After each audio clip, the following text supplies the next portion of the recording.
نحمد و نصلی علی رسول الکریم اما بعد فاعوذ باللہ من الشیطان الرجیم بسم اللہ الرحمن الرحیم رب اشرح لی صدری ویسر لی امری واحلل عقدۃ من لسانی یفقہوا قولی اللہم انا نسألک الہدی والتقی والعفاف والغنی۔ اے اللہ، بے شک ہم آپ سے سوال کرتے ہیں ہدایت کا، پرہیزگاری کا، پاک دامنی کا اور غنا کا، آمین۔ آیت نمبر 90۔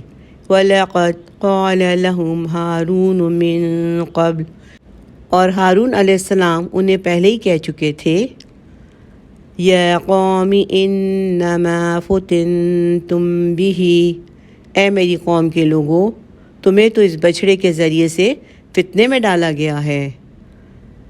وَإِنَّ رَبَّكُمُ الرَّحْمَنُ فَاتَّبِعُونِي وَأَطِيعُوا أَمْرِي، اور یقیناً تمہارا رب یہ بچھڑا نہیں بلکہ رحمان ہے، چنانچہ تم لوگ میری پیروی کرو اور میری بات مانو۔ ہارون علیہ السلام نے بنی اسرائیل کو تنبیہ کی کہ تم لوگ بچھڑے کو اپنا معبود بنا کر گمراہ ہو گئے ہو۔ تمہارا رب وہ اللہ ہے جس کی صفت رحمان ہے، اس لیے میری بات مانو اور اسی کی عبادت کرو۔ تو ان گمراہوں نے جواب دیا کہ موسیٰ کے واپس آنے تک ہم تو اپنے اسی معبود کی عبادت کریں گے۔ آیت نمبر 91۔ قالوا لن نبرح علیہ عاکفین حتی یرجع الینا موسیٰ، انہوں نے کہا ہم تو اس کی عبادت کرتے رہیں گے یہاں تک کہ موسیٰ علیہ السلام خود ہمارے پاس واپس آ جائیں۔ اچھا، یہ جواب پوری بنی اسرائیل کی قوم کی طرف سے نہیں تھا، بلکہ صرف ان لوگوں کی طرف سے تھا جو ان میں سے بچھڑے کی عبادت کرنے کے مشرکانہ عقیدے میں مبتلا ہو چکے تھے اور پھر اس میں اڑ گئے تھے۔ انہوں نے حضرت ہارون علیہ السلام کو جواب دیا کہ ہم تو اسی کی پرستش کرتے رہیں گے یہاں تک کہ موسیٰ علیہ السلام خود آ کے اس بارے میں کوئی فیصلہ کریں۔ یہ لوگ اس سے پہلے بھی ایک بت پرست قوم کی دیکھا دیکھی حضرت موسیٰ علیہ السلام سے مطالبہ کر چکے تھے، جس کا ذکر سورہ الاعراف آیت نمبر 138 میں ہے کہ ان لوگوں کے بتوں جیسا ہمیں بھی کوئی معبود بنا دیں جس کے سامنے بیٹھ کر ہم بھی عبادت کر سکیں۔ آیت نمبر 92۔ قال یا ہارون ما منعک اذ رأیتہم ضلوا، موسیٰ علیہ السلام نے کہا، اے ہارون، آپ کو کس چیز نے روکا تھا جب آپ نے انہیں دیکھا کہ وہ گمراہ ہو گئے ہیں؟ حضرت ہارون علیہ السلام کے منع کرنے پر بھی جب وہ نہ مانے اور انہوں نے ان کا اصرار بت پرستی پر دیکھا تو ان 12,000 افراد کو لے کر الگ ہو گئے جنہوں نے بچھڑے کی پوجا نہیں کی تھی۔ موسیٰ علیہ السلام جب واپس پہنچے اور لوگوں کو بچھڑے کے گرد ناچتے اور گاتے دیکھا تو اپنے بھائی ہارون علیہ السلام سے کہنے لگے کہ جب آپ نے ان لوگوں کو گمراہ ہوتے دیکھا تو آپ نے آ کے مجھے خبر کیوں نہیں کی؟ آیت نمبر 93۔ اللہ تتبعنی افعصیت امری، کہ آپ میرے پیچھے نہ آئے یا پھر آپ نے نافرمانی کی میرے حکم کی۔ حضرت موسیٰ علیہ السلام نے حضرت ہارون علیہ السلام سے کہا کہ آپ میرے پیچھے کوہ طور پر کیوں نہ آ گئے اور آ کر مجھے کیوں نہ بتایا کہ وہ لوگ یوں گمراہ ہو گئے ہیں؟ آپ نے میرے حکم کی کیسے مخالفت کی؟ آیت نمبر 94۔ قال یا ابن ام لا تأخذ بلحیتی ولا برأسی، ہارون علیہ السلام نے کہا، اے میری ماں کے بیٹے، آپ اس طرح میری داڑھی اور میرے سر کے بالوں کو مت کھینچیں۔ انی خشیت ان تقول فرقت بین بنی اسرائیل، مجھے تو یہ اندیشہ تھا کہ آپ یہ نہ کہیں کہ تم نے بنی اسرائیل میں تفریق پیدا کر دی۔ ولم ترقب قولی، اور میری بات نہ رکھی۔ حضرت موسیٰ علیہ السلام جب واپس پہنچے کوہ طور سے اور انہوں نے دیکھا کہ ان کی قوم جو ہے وہ بچڑے کی عبادت کر رہی ہے اور یہ لوگ گمراہ ہو گئے ہیں، تو اپنے بھائی ہارون علیہ السلام سے کہنے لگے کہ جب آپ نے ان کو گمراہ ہوتے ہوئے دیکھا تو آ کر مجھے خبر کیوں نہیں کی؟ آپ نے میرے حکم کی کیسے مخالفت کی؟ اور شدید ناراضگی میں ان کے سر اور داڑھی کے بال پکڑ کر کھینچنے لگے۔ تو ہارون علیہ السلام نے کہا، میرے بھائی، میری داڑھی اور سر کے بال نہ کھینچو، میں نے تو یہ سوچا کہ اگر میں صرف موحدین کو لے کر تمہارے پاس آ جاتا، یعنی اللہ کو ایک ماننے والے لوگ، اور بچڑے کی عبادت کرنے والوں کو چھوڑ دیتا ہوں، تو آپ کہو گے کہ آپ نے بنی اسرائیل کو 2 حصوں میں بانٹ دیا اور میری بات کا خیال نہیں کیا اور میری عدم موجودگی میں ان کی دیکھ بھال نہیں کی، جبکہ آپ مجھے یہ کہہ کے گئے تھے کہ میری عدم موجودگی میں ان کی دیکھ بھال کیجیے گا۔ مفسرین لکھتے ہیں کہ امام ابو بکر طرطوشی سے ایسے لوگوں کے بارے میں پوچھا گیا جو ذکر اللہ اور ذکر رسول کے لیے جمع ہوتے ہیں، ڈھول بجاتے ہیں اور ناچتے ہیں، تو انہوں نے کہا کہ یہ بیکاری، جہالت اور گمراہی کا مجموعہ ہے۔ اسلام قرآن اور سنت کا نام ہے۔ عبادت کے لیے رقص اور سرور کا استعمال سب سے پہلے سامری نے کیا اور اسی نے بچڑے کو بنا کر لوگوں کو اس کی عبادت کی دعوت دی اور اس کے گرد رقص اور سرور کی محفلیں جمائیں۔ معلوم ہوا کہ یہ کافروں کا اور بچڑوں کی عبادت کرنے والوں کا دین ہے، اور ڈھول کا استعمال سب سے پہلے بے دینوں نے کیا جن کا مقصد مسلمانوں کو قرآن کی تلاوت سے دور رکھنا تھا۔ نبی کریم صلی اللہ علیہ وسلم اور صحابہ کرام کی مجلس تو ایسی ہوتی تھی کہ گویا ان کے سروں پر چڑیاں بیٹھی ہوں، یعنی وہ اتنی توجہ اور انہماک سے سنتے تھے اور بالکل بھی جنبش نہیں کرتے تھے۔ اس لیے کسی مسلمان کے لیے ایسی مجلسوں میں شریک ہونا حلال نہیں جو عبادت کے نام پر رقص اور سرور کے لیے منعقد ہوتی ہیں۔ ائمہ کرام کا بھی یہی مذہب ہے۔ آیت نمبر 95۔ قال فما خطبک یا سامری، موسیٰ علیہ السلام نے کہا، اے سامری، تمہارا کیا معاملہ ہے؟ حضرت ہارون علیہ السلام سے باز پرس کرنے کے بعد اب حضرت موسیٰ علیہ السلام نے سامری سے جواب طلب کیا۔ اس سے پوچھا کہ تم نے ایسا کیوں کیا اور لوگوں کو بچڑے کی عبادت کی طرف کیوں بلایا؟ تو اگلی آیت میں اس کا جواب ہے۔ آیت نمبر 96۔ قال بصرت بما لم يبصروا به، اس نے کہا کہ میں نے ایک ایسی چیز دیکھی تھی جو انہوں نے نہیں دیکھی۔ فقبضت قبضة من اثر الرسول فنبذتها، تو میں نے لے لی ایک مٹھی مٹی کی رسول کے نقش پا سے، تو وہ میں نے اس میں پھینک دی۔ وَكَذَلِكَ سَوَّلَتْ لِي نَفْسِي، اور اس طرح میرے نفس نے یہ راستہ مجھے بتایا۔ رسول سے مراد یہاں حضرت جبرائیل علیہ السلام ہے۔ حضرت جبرائیل علیہ السلام کہیں حضرت موسیٰ علیہ السلام کے پاس آئے تھے تو سامری نے انہیں دیکھ لیا تھا۔ سامری در حقیقت منافق تھا، بظاہر اسلام قبول کرنے سے پہلے گائے کی پوجا کرتا تھا، اسی لیے جو ہی اسے موقع ملا اپنے کفر کی طرف واپس لوٹ گیا اور لوگوں کو بچڑے کی عبادت کی دعوت دینے لگا۔ حضرت موسیٰ علیہ السلام نے اس سے پوچھا کہ تم نے ایسا کیوں کیا اور لوگوں کو بچڑے کی عبادت کی طرف کیوں بلایا؟ تو اس نے جواب دیا کہ میں نے اپنی آنکھوں سے وہ چیز دیکھ لی تھی جو تمہاری قوم نے نہیں دیکھی تھی۔ جمہور مفسرین لکھتے ہیں کہ اللہ تعالیٰ نے سامری کو فتنے میں ڈالنا چاہا، اس لیے اس نے جبریل علیہ السلام کو ایک گھوڑے پر سوار دیکھا اور دیکھا کہ جہاں گھوڑے کی ٹاپ پڑ رہی ہے اس جگہ پودے اگ گئے ہیں۔ سامری دیکھ کے سمجھ گیا کہ اگر جبریل علیہ السلام کے گھوڑے کی کھر کی مٹی کسی چیز پہ ڈال دی جائے گی تو اس میں زندگی آ جائے گی، اسی لیے اس نے اس مٹی کو محفوظ کر لیا، اور جب بچھڑا بنایا تو اس کے اندر وہ مٹی ڈال دی، جس کے اثر سے اس سے بچھڑے کی آواز آنے لگی۔ یہ گویا اس معاملے کے بارے میں سامری کی وضاحت تھی۔ آیت نمبر 97۔ قال فاذهب فإن لك في الحياة أن تقول لا مساس۔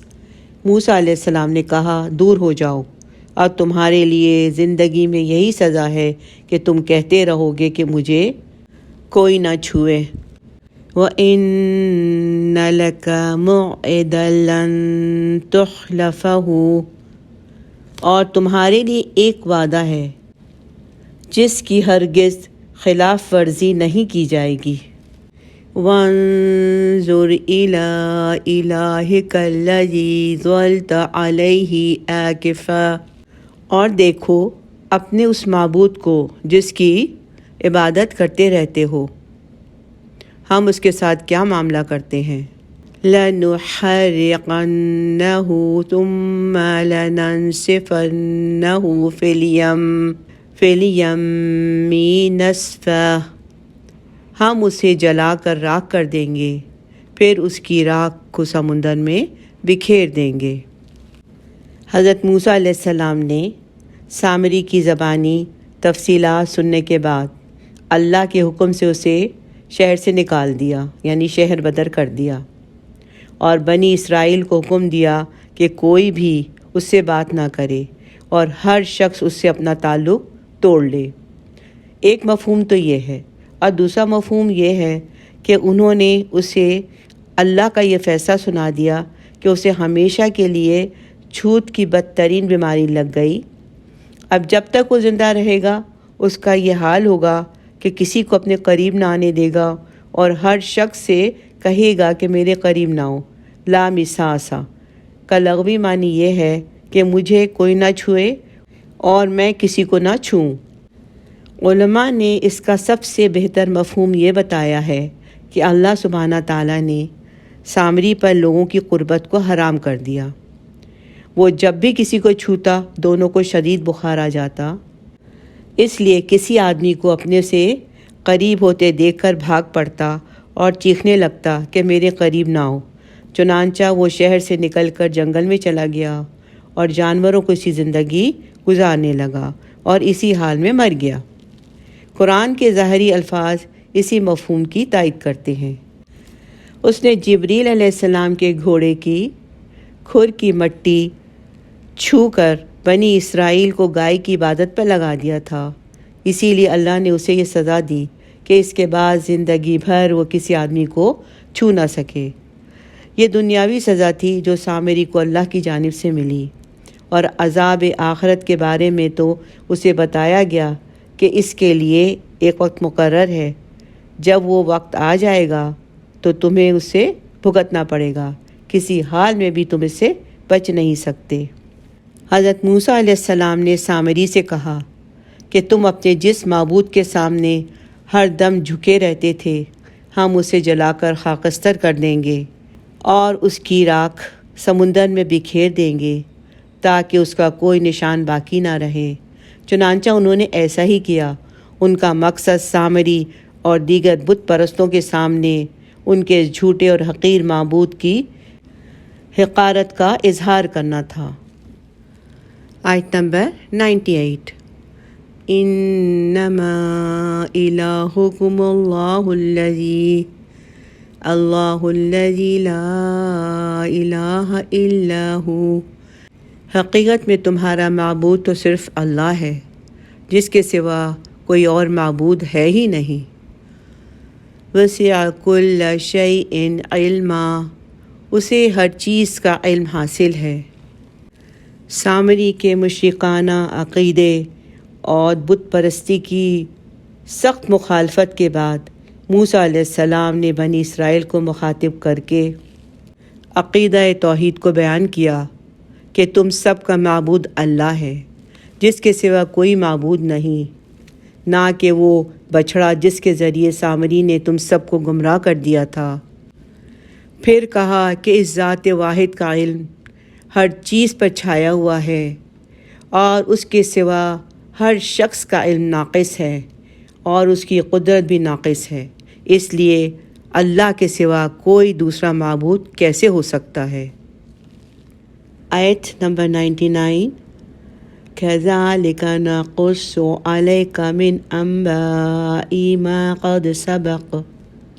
تو اے نبی صلی اللہ علیہ وسلم، اس طرح ہم سنا رہے ہیں آپ کو حالات اس زمانے کے جو گزر چکا ہے، یعنی اس طرح بذریعہ وحی پچھلی قوموں کے تفصیلی حالات حضور صلی اللہ علیہ وسلم کو فراہم کیے جا رہے ہیں۔ وَقَدْ آتَيْنَاكَ مِن لَّدُنَّا ذِكْرًا، اور ہم نے آپ صلی اللہ علیہ وسلم کو خاص اپنے پاس سے ذکر عطا فرمایا، یعنی ہم نے اپنے فضل سے آپ صلی اللہ علیہ وسلم کو یہ قرآن عطا کیا، اس میں پچھلے زمانے کی خبریں بھی ہیں اور یاد دہانی اور تذکیر و نصیحت بھی ہے۔ یعنی نبی کریم صلی اللہ علیہ وسلم سے کہا جا رہا ہے کہ جس طرح ہم نے آپ کو پچھلی آیتوں میں موسیٰ علیہ السلام اور فرعون اور موسیٰ علیہ السلام اور بنی اسرائیل کے واقعات بیان کیے ہیں، اسی طرح آئندہ بھی گزشتہ قوموں کے عبرتناک واقعات سنائیں گے۔ اور ہم نے آپ کو خاص طور سے قرآن کریم جیسی عظیم کتاب دی ہے جس میں مومنوں کے لیے نصیحت اور عبرت آموز خبریں ہیں۔ ایسی کامل اور جامع کتاب کسی بھی نبی کو نہیں دی گئی۔ سبحان اللہ۔ اللہم انا نسألک ان تجعل القرآن العظیم ربیع قلوبنا، آمین۔ آیت نمبر 100 and 101، من اعرض عنہ فإنہ یحمل یوم القیامت وزرا، جس کسی نے اس قرآن سے اعراض کیا تو وہ قیامت کے دن ایک بھاری بوجھ اٹھائے گا۔ آیت نمبر 101، خالدین فیہ وساء لہم یوم القیامت حملا، یہ لوگ اس کیفیت میں ہمیشہ رہیں گے اور ان کے لیے بہت برا ہوگا قیامت کے دن کا وہ بوجھ۔ قرآن کریم جیسی عظیم کتاب جو نبی کریم صلی اللہ علیہ وسلم کے ذریعے ہم تک پہنچی ہے، جو اس کتاب سے اعراض کرے گا، اس پر ایمان نہیں لائے گا اور اس پر عمل نہیں کرے گا، وہ اپنے کفر کی وجہ سے میدان محشر میں یعنی قیامت کے دن بہت سارے گناہوں کے ساتھ آئے گا اور اس کے ناتواں کندھوں پر بہت بھاری بوجھ ہوگا جنہیں وہ لے کے جہنم میں چلا جائے گا۔ آیت نمبر 102، یوم ینفخ فی الصور ونحشر المجرمین یومئذ زرقا، جس دن سور پھونکا جائے گا اور ہم مجرموں کو اس دن اکٹھا کریں گے اس حالت میں کہ ان کی آنکھیں نیلی پڑی ہوں گی۔ انتہائی خوف کی کیفیت میں انسان کی آنکھوں میں نیلاہٹ پیدا ہو جاتی ہے، چنانچہ قیامت کے دن خوف اور دہشت سے مجرموں کی آنکھیں نیلی پڑ چکی ہوں گی۔ آیت نمبر 103 بھی پڑھ لیتے ہیں، یتخافتون بینہم ان لبثتم الا عشرا، چپکے چپکے وہ ایک دوسرے سے کہہ رہے ہوں گے کہ تم نہیں رہے ہو دنیا میں مگر صرف 10 دن۔ آیت نمبر 102 میں سور کا ذکر ہے، تو یہاں مراد دوسرا سور ہے جس کے پھونکے جانے کے بعد تمام لوگ زندہ ہو کر میدان محشر کی طرف چل پڑیں گے۔ اور اس کی دلیل اس آیت کا دوسرا حصہ ہے کہ جس میں اللہ تعالیٰ نے صراحت کر دی ہے کہ اس دن ہم مجرموں کو جمع کریں گے، اس حال میں کہ ان کے چہرے مارے رعب اور دہشت کے زرد ہوں گے، اور وہ ایک دوسرے سے چپکے چپکے کہیں گے کہ دنیا میں ہماری عیش پرستی کی زندگی 10 دن سے زیادہ کی تو نہیں تھی۔ مفسرین لکھتے ہیں کہ آخرت کی ہولناکیوں کو دیکھ کر دنیا میں گزرے ہوئے خوشیوں کے ایام، خوشیوں کے دن چند روز لگیں گے، اور وہ لوگ افسوس کریں گے کہ کاش ہم نے صلاح اور تقوی کی زندگی گزاری ہوتی تو اس ابدی زندگی میں ذلت اور رسوائی اور عذاب کا منہ نہ دیکھنا پڑتا۔ اللہم لا تجعلنا منہم، آمین یا رب العالمین۔ آیت نمبر 102 میں اللہ سبحانہ تعالیٰ فرماتے ہیں یوم ینفخ فی الصور، جس دن سور پھونک دیا جائے گا۔ یہاں پر سور کا ذکر ہے۔ سور کیا ہے اور سور سے متعلق مزید معلومات حاصل کرنے کے لیے ہماری ویڈیو سور کا بیان ہمارے یوٹیوب چینل میں آپ دیکھ سکتے ہیں۔ آیت نمبر 104، نحن عالم بما یقولون اذ یقول امثلهم طریقة ان لبثتم الا یوما، ہم خوب جانتے ہیں جو کچھ وہ کہیں گے جب ان میں سے بہترین سمجھ بوجھ والا شخص کہے گا کہ تم نہیں رہے ہو مگر زیادہ سے زیادہ ایک دن۔ ان مجرمین میں سے کچھ لوگ ایسے ہوں گے جن کی رائے دنیا کی زندگی اور اس کی خوش رنگیوں کے بارے میں حقیقت سے زیادہ قریب ہوگی، اور ان پر قیامت کی ہولناکیوں کا ایسا اثر ہوگا کہ وہ جو مجرمین جو یہ کہتے تھے کہ ہم تقریباً 10 دن رہے ہیں دنیا میں، اس بات کی وہ تردید کرتے ہوئے کہیں گے کہ ہماری دنیا کی زندگی تو صرف ایک دن کی زندگی تھی۔ اس آیت سے مقصد ہے کہ دنیا کی زندگی کی حقیقت بتانا، اور اس کی حقیقت جو ہے وہ مجرموں کی زبانوں پر قیامت کے دن کھل کر آئے گی، اور وہ افسوس سے ہاتھ ملتے ہوئے کہیں گے کہ اے کاش ہم نے اس چند روزہ زندگی کے عیش میں مشغول ہو کر آخرت کی تیاری کو بالکل فراموش کیا ہوا تھا۔ تو قیامت کے دن ان سب باتوں کا کوئی فائدہ نہیں ہوگا۔ تیاری کرنی ہے تو اس دنیا میں رہ کے کی جائے۔ انسان کو ہمیشہ یہ بات یاد رکھنی چاہیے کہ اسے ایک دن اللہ کے حضور اپنے تمام اعمال کا جواب دینا ہے، لہٰذا اسے پوری کوشش کرنی چاہیے کہ کوئی ایسا کام نہ کرے جو اللہ کی ناراضگی کا باعث ہو۔ الحمدللہ یہاں اس رکوع کا اختتام ہوا۔ بارک اللہ لی ولکم، آمین۔ ربنا تقبل منا انك انت السميع العليم ربنا لا تؤاخذنا ان نسينا او اخطأنا، آمین۔ سبحانك اللهم وبحمدك نشهد ان لا اله الا انت نستغفرك ونتوب الیک۔ السلام علیکم ورحمۃ اللہ وبرکاتہ۔